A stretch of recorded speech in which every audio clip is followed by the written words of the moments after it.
Hey, welcome back to CPAC 2022. We're here on Media Row on the grounds and having conservative conversations with friends. I'm joined by my friend Todd Starnes, host of the Todd Starnes Show. Welcome. Ryan, loving the real estate you guys have here at CPAC. This is like in the hot zone. It's awesome. It's fantastic. Todd, we've seen parents come by. We've seen prospective students, future students. The next generation of patriots who are going to defend freedom in this country. That's what we need now more than ever. You're giving a talk later today, I understand it, right? Yes. Unfortunately, it's coming before President Trump speaks as opposed to after. I had to do that once. There was nobody in the crowd. So we're going to have a captive audience, and we're going to have a big conversation about the patron saint of Wuhan, Dr. Anthony Fauci, which I have now deemed a false religion.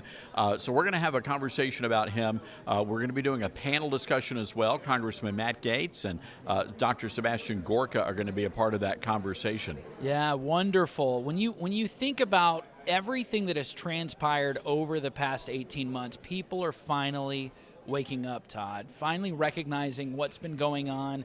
Look, you knew in the beginning. I know you did because we had these conversations a long time ago. But other people, I think at large, you look at the issue on the ballot, it's plus 12, plus 13 Republican going into this election. It is going to be a significant election.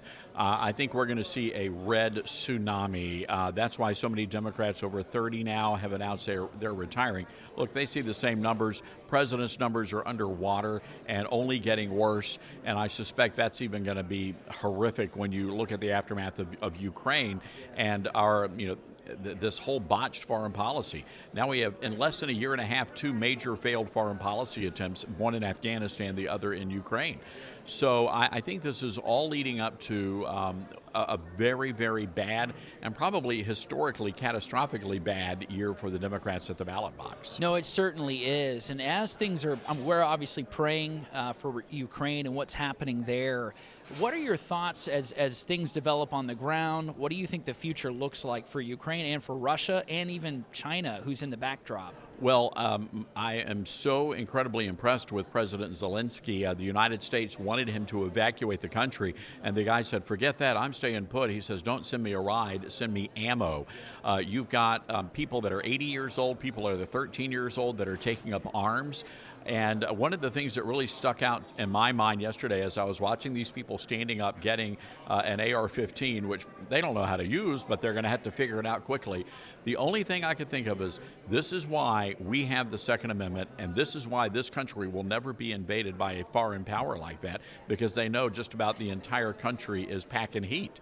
So I think that they're teaching all the rest of us a great lesson about what it means to love your country, about what it means to stand up and fight for your country no matter what.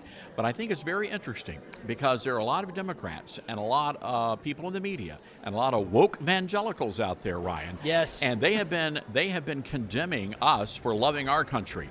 American nationalism is bad. Yes. That's what they're telling us. But then they're turning around now and saying that Ukrainian nationalism is great. Well, you can't have it both ways, Ryan. Very interesting. The hot takes, I've certainly seen that. It's the 180, right, in terms of the hypocrisy. You know what? I'll accept the hypocrisy for now. We're going to be praying for Ukraine, obviously watching what's happening there. But listen, masculinity is a good thing. Defending your nation's sovereign borders is a good thing. We're seeing displayed around the world people who are standing up for freedom, first in Canada, now in Ukraine. And you have to call it out in real time, and expose these hypocrites for what they really are, because that's what it is. But you're right about the toxic masculinity. They're literally putting the women and the children on trains, getting them out of town, and they're not letting any of the men leave the country because people understand the reality of it, okay? When you've got a Russian tank bearing down on you, you're not really going to care if you've got a 6'1", 300-pound man, that's carrying you to safety. Nobody's complaining about that. But to your point, a lot of evangelicals over the past 10 or 20 years, there was a big push in the evangelical community to reach out to Ukrainians, a lot of churches doing mission trips, and so therefore a lot of churches around the country have very close ties to the Ukrainian people. They absolutely do. I've heard from, at least through Twitter and through direct messaging, lots of pastors, missionaries who are connected to what's going on there on the ground. And so we're certainly praying for that as it develops. Todd, thanks so much for dropping by the Freedom Center. Glad to do it. Look, I'm big fans of what you guys are doing, and Liberty University, the greatest Christian university in the world, and a great football team too. Yes, absolutely. And we're expecting another great season, and this basketball season's looking pretty good. Not too as well. shabby. That's right. Not too shabby. Thank you. Thanks, Ryan.